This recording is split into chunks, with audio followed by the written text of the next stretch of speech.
Hoje quero falar sobre confiança em Deus. Bem, de onde que surge a confiança em Deus? Muitas vezes surgem problemas na nossa vida, situações das mais diversas. Dificilmente você passa um dia sem um desafio. Você pode ter vários desafios durante o dia. E tem situações que se diferenciam de outras, que são mais difíceis de encarar, mais difíceis de suportar, mexem com o nosso emocional, e assim por diante, né? Com muitas coisas na nossa vida, mexe com finanças, mexe com família, mexe com isso e aquilo, a gente... Então tem coisas que nos afetam mais. Mas de onde vem a nossa confiança em Deus, de que tudo vai acabar bem, que Ele está no controle, que vai dar tudo certo? Em Hebreus 11, versículo 1 da Bíblia Viva, nos mostra o que é a fé. Diz assim: é a convicção segura de que alguma coisa que nós queremos vai acontecer. É a certeza de que o que nós esperamos está nos aguardando, ainda que não possamos ver diante de nós.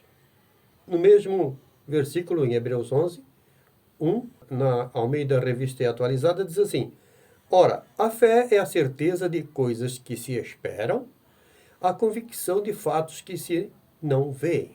Então, ainda que eu não esteja vendo, mas eu sei que ela existe, eu sei que já é meu, que eu posso tomar posse disso pela fé, porque é uma promessa de Deus. De onde vem essa convicção? E quem são os que confiam no Senhor? A Bíblia diz em Salmo 125:1, diz assim: os que confiam no Senhor são como o monte Sião, que não se pode abalar, mas permanece para sempre. Então, essa fé, essa convicção segura de que alguma coisa que nós queremos vai acontecer, essa certeza de que o que nós esperamos está nos aguardando, ainda que o não possamos ver adiante de nós. De onde vem isso? Vem da palavra de Deus, vem do nosso relacionamento com Deus. Nós vamos estar lendo algumas coisas aqui, vamos ver o que é isso, como que nós podemos aprender essa fé, essa confiança em Deus, como que ela surge dentro de nós. Porque confiança, ela já é uma fé madura, é uma fé que cresceu. Uma pessoa que confia em Deus, ela tem uma fé madura, ela é uma pessoa madura em Deus. A confiança é uma fé mais elevada, não é uma fé comum de alguém que está começando, porque é uma fé já mais consolidada. Então veja só, a confiança é uma fé ao extremo. É ao extremo. Quando a pessoa entra nesse nível de fé, ela faz coisas tremendas. Confiança também é uma fé ilimitada. Ela não dá lugar para limites. Ela confia cegamente em Deus. Cegamente é uma palavra que não cabe bem, porque na verdade os olhos estão abertos para ver no mundo espiritual o que está reservado. Porque assim, muitas vezes nós... eu posso citar um exemplo aqui. Se eu falar caminhão de bombeiro, o que você pensou? Pensou numa galinha? Não. Quando eu falei galinha, você pensou na galinha. Tudo que eu falo, você tem uma imagem pré-concebida. E assim, quando você está orando e você pede algo a Deus, o Espírito Santo mostra aquilo, você ora por aquilo que você está vendo, aquilo é como que fazer um download do que você está vendo para a Terra. Aquilo existe no mundo espiritual e você atrai para o mundo natural através da fé e da palavra que é proferida pela tua boca. E fé. Então, traz aquilo à existência. Você tem aquilo que você diz quando você usa esse tipo de fé. A confiança também é uma fé que transcende a nossa existência aqui nessa terra. Porque nós cremos na eternidade. Nós não cremos só no visível, também no invisível. Aquilo que nossos olhos não viram ainda. Veja, em meio a uma situação de extremo risco, quem não fraqueja? Está um negócio bem feio mesmo, né? E quem que não fraqueja nessa hora? Somente aqueles que confiam no Senhor. É aquilo que a gente leu lá em Salmo 125:1. Os que confiam no Senhor são como os montes de Sião, que não se pode abalar, mas permanece para sempre.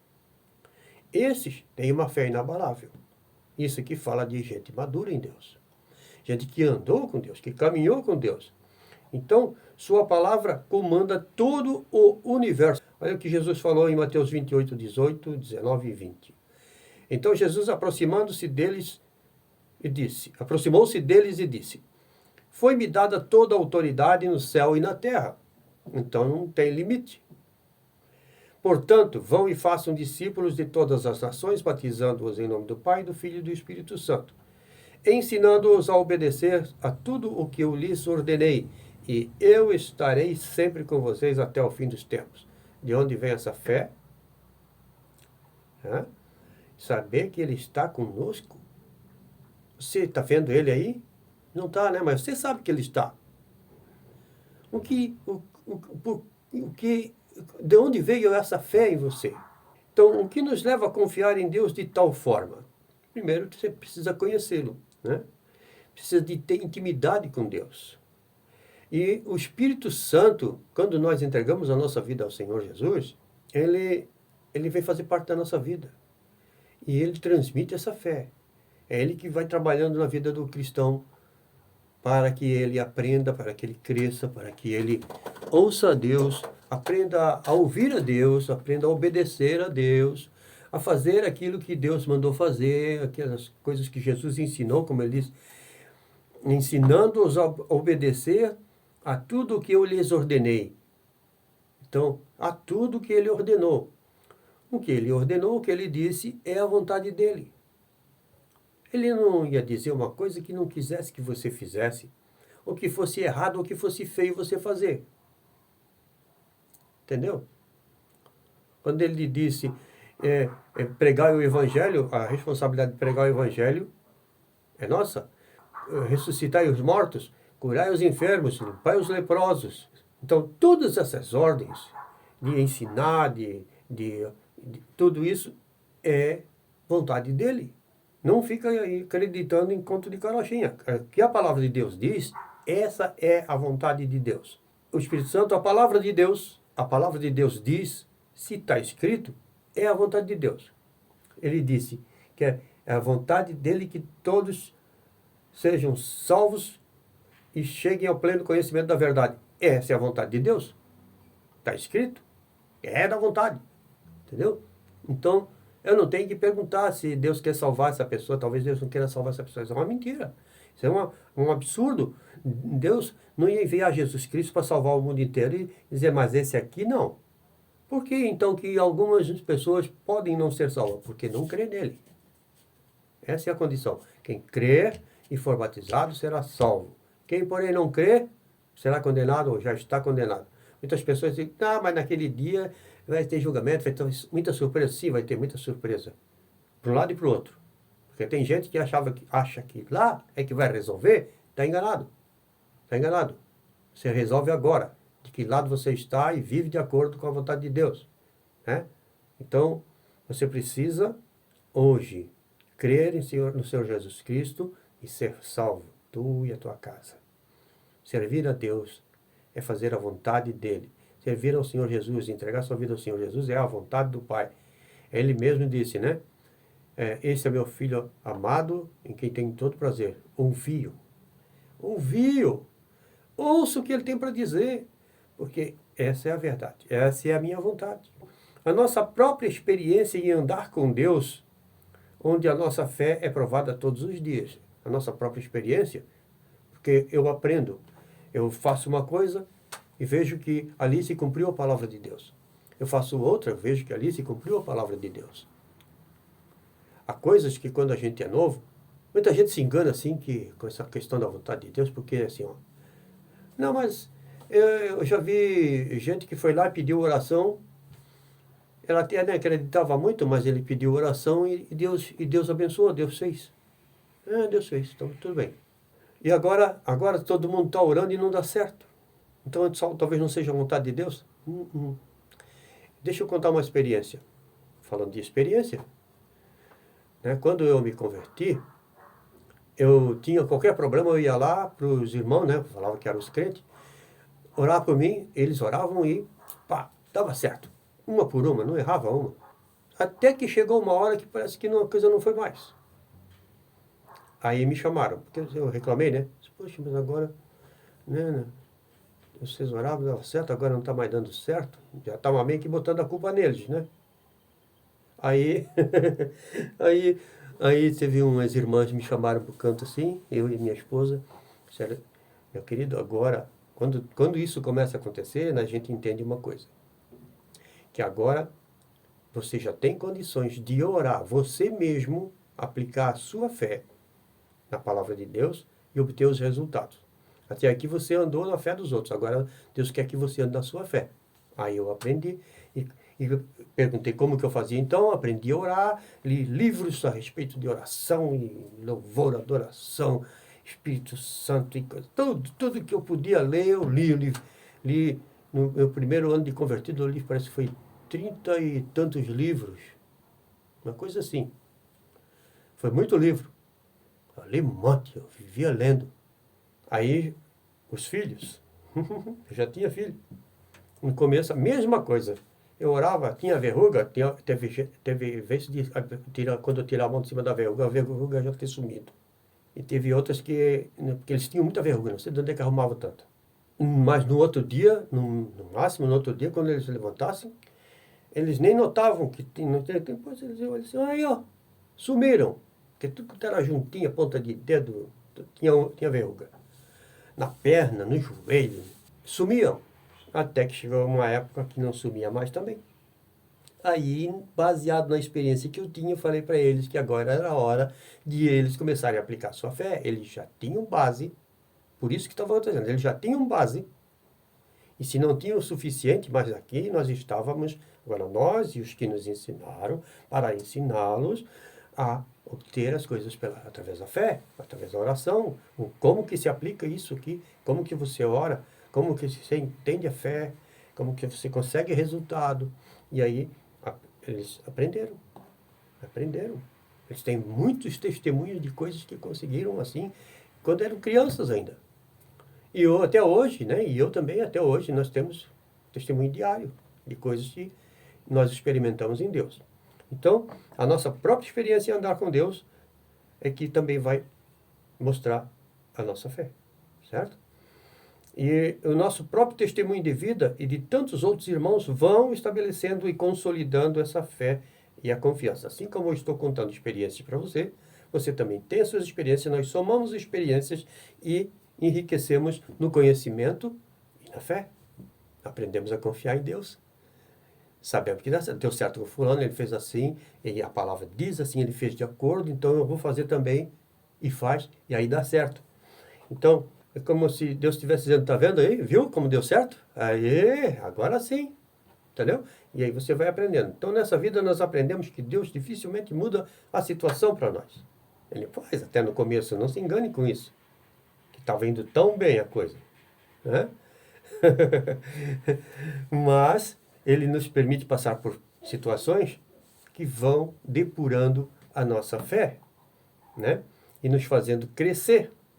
Isso é, vão saindo as dúvidas, os medos, e vai dando certo. E nós vamos vendo que vai dando certo e vamos aprendendo, e vamos ficando mais corajosos e mais violentos contra aquilo que é contrário à palavra de Deus, contra aquilo que nos oprime, contra aquilo que nos prejudica, e vamos obtendo resultados.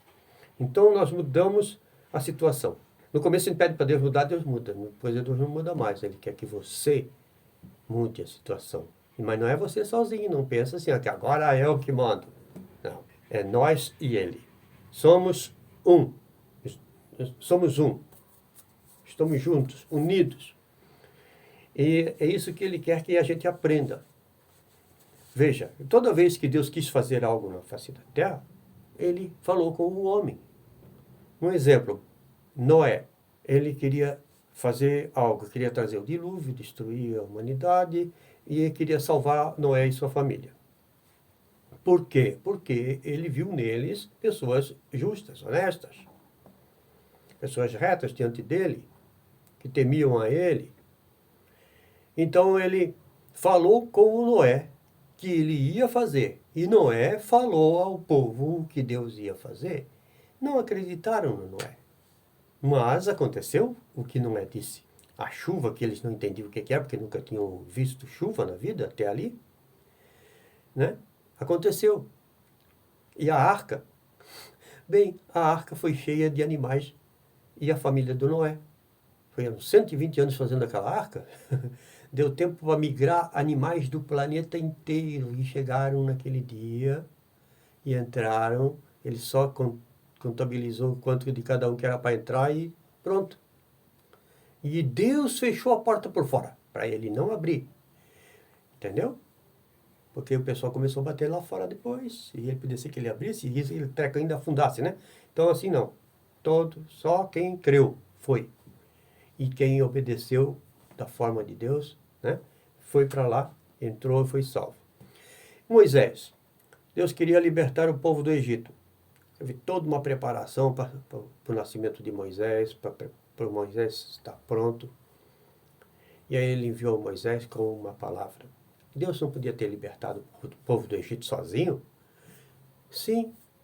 Mas aí ia acontecer assim, o povo ia sair, quem foi que fez isso? Ah, sei lá, a porta estava aberta, nós saímos, né? Os guardas dormiram, nós saímos. Quem fez isso? Então assim não, ficou claro de que foi Deus quem falou. Noé foi Deus quem falou, Moisés foi Deus quem falou, e aconteceu tudo, todas as pragas, todos os sinais antes das pragas, todos os sinais durante a praga e sinais depois da praga. Porque o faraó, depois que já tinham saído, estavam já atravessando o Mar Vermelho, ele veio com seu exército para matar, para trazer de volta, o que ele ia fazer. Então, aí foi a hora que Deus deu um basta naquilo e pá, acabou com ele, dentro d'água. Então teve mais isso ainda. Teve a questão das serpentes, teve a questão do que aconteceu antes ali, né, da mão, a lepra e tal. E depois teve ainda a morte de Faraó e todo o seu exército. Faraó e todo o seu exército pereceu. Então, é assim é que Deus faz. Deus fala com o homem e o homem vai e faz o que Deus mandou. Então o homem vira profeta de Deus. Ele está falando o que Deus falou. Então nós vamos mais para frente um pouquinho aqui, senão eu vou ficar pregando sobre isso aqui, né? A fé e a confiança nos permitem experimentarmos o sobrenatural de Deus. Foi o que aconteceu. Por ter fé e confiança em Deus, eles experimentaram o sobrenatural de Deus. Agora, veja, Deus não livrou Daniel da cova dos leões, mas na cova. Deus não livrou Sadraque, Mesaque e Abednego da fornalha, mas na fornalha. Você dá o teu passo de fé, confronta e Deus vem e livra. Deus não mudou o Egito para os hebreus ficarem numa situação melhor. Não, acabei de falar sobre o Moisés lá, né? Deus não mudou Jericó, nem os povos e nações na sua jornada pelo deserto, né? Deus não mudou, Deus não mudou.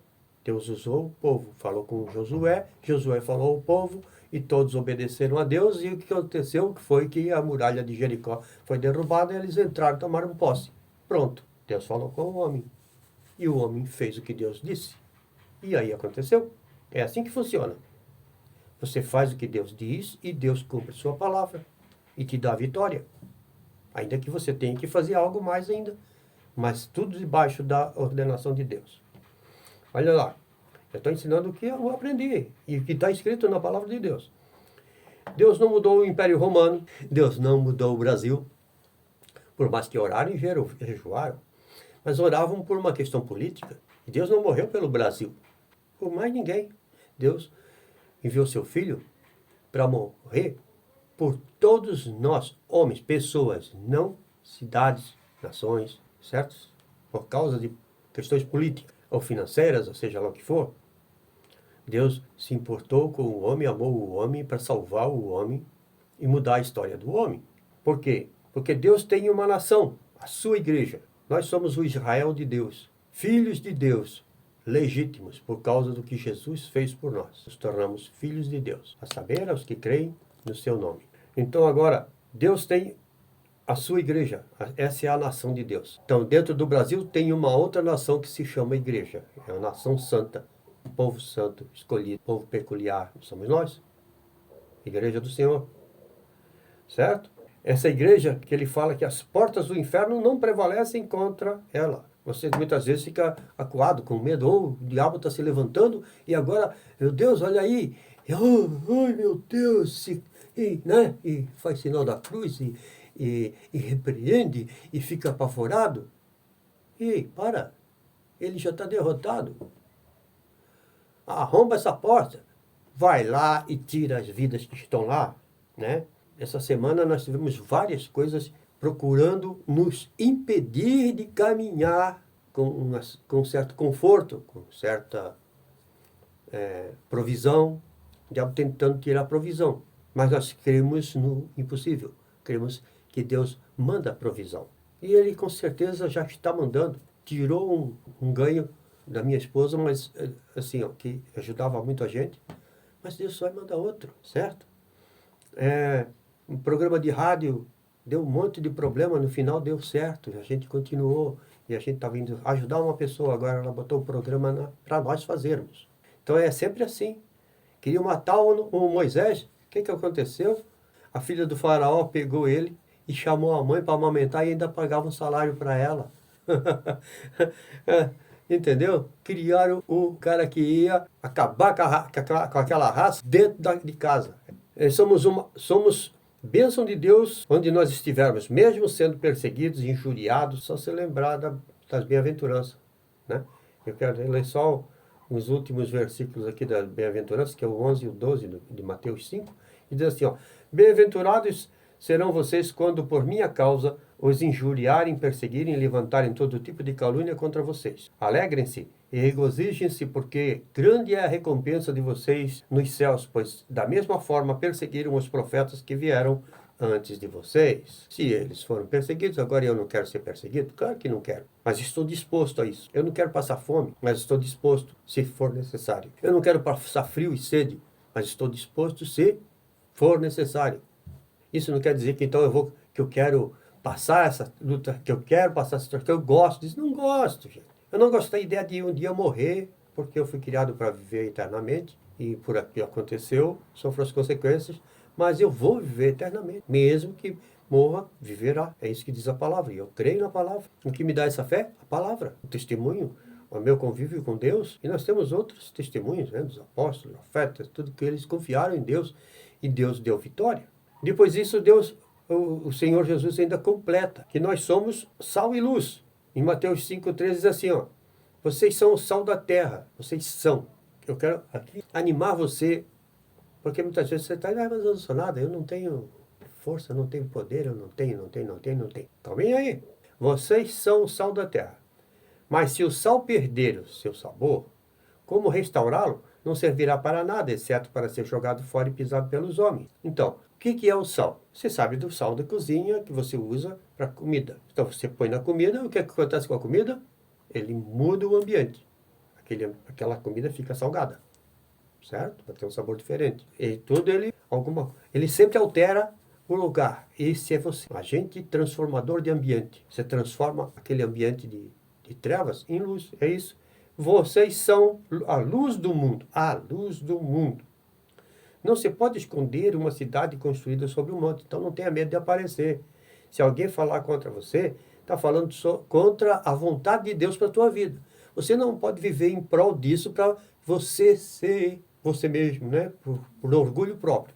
Mas por causa do que Deus tem para você. Porque do que Deus colocou em você. Não se pode esconder. Não dá para esconder o que Deus está fazendo na tua vida. Então, e também ninguém acende uma candeia e coloca debaixo de uma vasilha. Deus não acendeu o fogo em você para você viver escondido. E depois quer te esconder. Isso é mentira. Pelo contrário, coloca num lugar apropriado e assim ilumina todos os que estão na sala. Deus quer que você ilumine. Leve essa luz que você tem, essa sabedoria, essa graça, esse poder, essa palavra, para iluminar a vida das pessoas. Assim, brilhe a vossa luz diante dos homens, para que vejam as suas boas obras e glorifiquem ao Pai de vocês que está nos céus. É isso que Deus quer que aconteça. Não tenha medo. Mas vão falar que eu estou querendo aparecer. Deixa falar. Vai lá e faz, apareça mesmo. Chama a atenção do mundo inteiro para você, para que venham e vejam e ouçam o que você tem a dizer. O Egito inteiro veio ver o que Moisés tinha para falar. As cidades todas ao redor do mundo vinham para ver o que Jesus falar, o que ele falava e o que acontecia. Os apóstolos, mesma coisa, onde eles iam era aquela multidão. Por quê? Porque Deus trazia a palavra e os sinais, certo? Olha só. Então nós somos desafiados diariamente a sair da zona de conforto e manifestar nossa fé e confiança em Deus. Somos desafiados a nos deixarmos transformar, sabe? Perder nossos medos, nossa meninice, um monte de coisa, nós precisamos confiar em Deus. E isso vem através do relacionamento, da vivência com Ele, certo? Porque essa é a vontade dEle, que nós cresçamos. Muitas vezes situações vêm para que a gente possa fazer a opção. Nós temos que tomar a posição correta, consultar o Espírito Santo e, em vez de fazer aquilo, não fazer. Isso se chama arrepender. Você estava com vontade de fazer uma coisa e não fez mais. Lá dentro arrependeu. A vencer, a concluir a carreira. O que nunca nós podemos esquecer é que nós dependemos de Deus. É assim que Deus faz, sabe? É saber que sem Ele nós não podemos fazer nada. Mas com Ele tudo é possível ao que crê. E que nós somos um com Ele. Conforme eu já falei, Ele quer que nós interajamos, façamos junto. Ele está junto e eu estarei convosco todos os dias. Os discípulos saíram e pregaram o evangelho por toda parte, cooperando com eles o Senhor e confirmando a palavra. O que eles falavam era confirmado através de sinais e prodígios. Muitas pessoas pregam, muito sinal, muito prodígio, aquilo é... Gente, se não tem, é que você sai de perto, tá? Se não tem, é porque não é verdadeiro. Porque todos aqueles que eram verdadeiros tinham sinais e prodígios. Deus confirma a palavra através de sinais e prodígios. Hoje mesmo você pode ser curado aí onde você está, ser liberto, crer em Jesus, receber a vida eterna. Isso tudo é dom de Deus, é tudo maravilha que Deus faz através do que está sendo ministrado aqui. E você pode receber aí agora, porque é isso que eu quero fazer com você. Já, já, vamos orar. Amém? Então, nós somos um com Ele. É isso? Todos aqueles que creem em Deus são um espírito com Ele. Cristo em vós, a esperança da glória. Amém? Então Ele quer fazer brilhar, você brilhar como uma cidade iluminada em cima de uma montanha. Então, assim, quando Ele diz, vós sois a luz do mundo, então é como uma cidade sobre um monte. Então, Ele quer que você seja colocado em destaque. Ele te coloca em destaque. Uma cidade em cima do monte, todas as pessoas que passam veem. De longe podem ver uma cidade em cima de um monte. De dia, de noite, dá para ver porque a cidade é iluminada. As pessoas acendem as luzes, tu vê aquela montanha de ponto de luz brilhando lá, é a cidade. Então é você brilhando, assim brilha a vossa luz. Amém? Não tenha medo de brilhar. Mas é estrelismo. Estrelismo é uma coisa. Ser obediente a Deus, é Deus que dá o destaque na tua vida.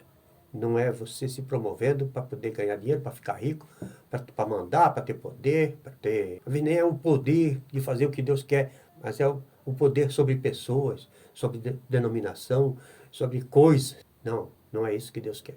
Deus quer que você exerça a fé e a confiança nele. E ele confirma a palavra que você prega, com sinais e prodígios. Amém? Então é isso. Pai amado, eu quero nesse instante orar por cada um que esteve que me assistiu aqui, para que essa fé e essa confiança, essa palavra fique gravada na sua mente e que, de certa forma, todos eles possam ter aprendido algo que vai contribuir na sua vida, que vai ajudá-lo nas horas de momentos difíceis, de decisões difíceis, saber a buscar a Deus, aprender a buscar a Deus, a se aconselhar com seus líderes, a buscar a face do Senhor, a ler as Escrituras e obter nelas o conhecimento, a verdade e a vida. Obrigado por tudo. Em nome de Jesus. Amém. Fique com Deus.